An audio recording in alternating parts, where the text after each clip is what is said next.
teman-teman semua, perkenalkan nama saya Paramita Gultom. Nomor induk mahasiswa 2006 11 23 98. Saya mahasiswi dari Universitas Riau, Fakultas Pertanian, Program Studi Teknologi Industri Pertanian. Baiklah, di sini saya akan menjelaskan langkah-langkah dalam pembuatan scatter diagram. Tapi sebelum ke langkah-langkah, saya akan menjelaskan terlebih dahulu mengenai pengertian scatter diagram, sejarah scatter diagram, dan prinsip-prinsip yang digunakan dalam pembuatan scatter diagram. Nah, untuk yang pertama kita harus mengetahui terlebih dahulu pengertian dari diagram scatter itu sendiri.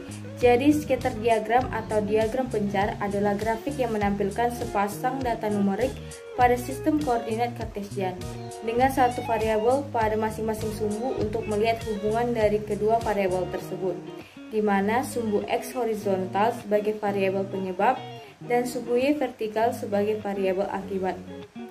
Jika kedua variabel tersebut berkorelasi, titik-titik koordinat akan jatuh di sepanjang garis atau kurva. Semakin baik korelasi, semakin ketat titik-titik tersebut mendekati garis.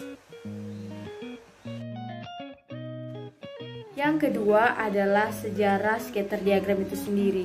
Jadi, scatter diagram itu diciptakan oleh seorang ilmuwan Jepang pada tahun 1968 bernama Dr. Kairo Ishikawa. Jadi, Dr. Kairo Ishikawa ini merupakan seorang alumni Teknik Kimia Universitas Tokyo.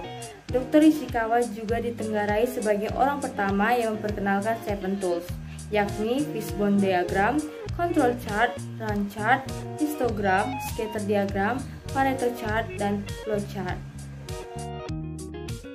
Yang ketiga adalah prinsip-prinsip dari scatter diagram, yaitu yang pertama, apabila datanya itu bersifat numerik. Yang kedua, terdapat dua variabel dalam scatter diagram, yaitu variabel X sebagai penyebab dan variabel Y sebagai akibat. Variabel tergantung mungkin memiliki beberapa nilai untuk tiap nilai variabel independen. Kemudian yang ketiga, ketika mencoba untuk menentukan apakah kedua variabel itu terkait, yaitu misalnya seperti ketika mencoba untuk mengidentifikasi akar penyebab potensi masalah. Kemudian setelah brainstorming penyebab dan dampak menggunakan fishbone diagram untuk menentukan secara objektif apakah penyebab tertentu dan efek saling berhubungan. Kemudian bisa juga saat menentukan apakah dua efek yang muncul dalam kaitannya baik terjadi dengan penyebab yang sama. Dan juga bisa juga terjadi ketika pengujian autokorelasi sebelum membangun sebuah peta kendali.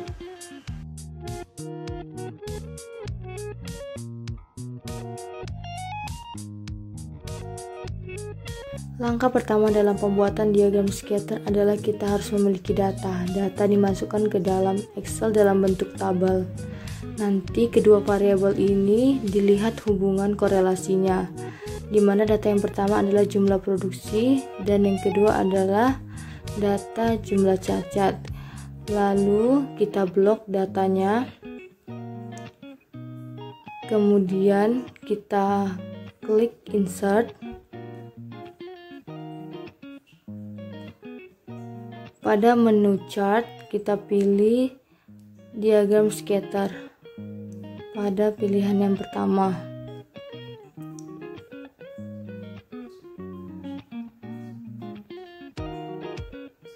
Kemudian kita klik add chart element dan untuk menambah regresinya kita pilih trend line dan more trend line option. Kita scroll ke bawah, centang display equation dan display square. Akan terlihat regresinya seperti yang terlihat.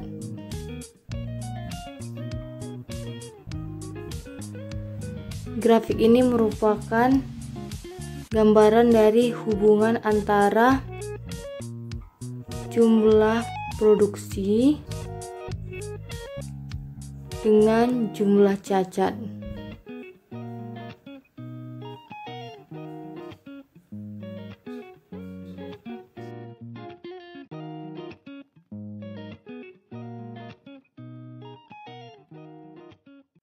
Dari Dari bentuk grafik yang dihasilkan, dapat disimpulkan bahwa diagram tersebut dinyatakan memiliki hubungan positif atau korelasi positif, yang berarti bahwa semakin tinggi jumlah produksi akan mengakibatkan tingkat kecacatan semakin banyak.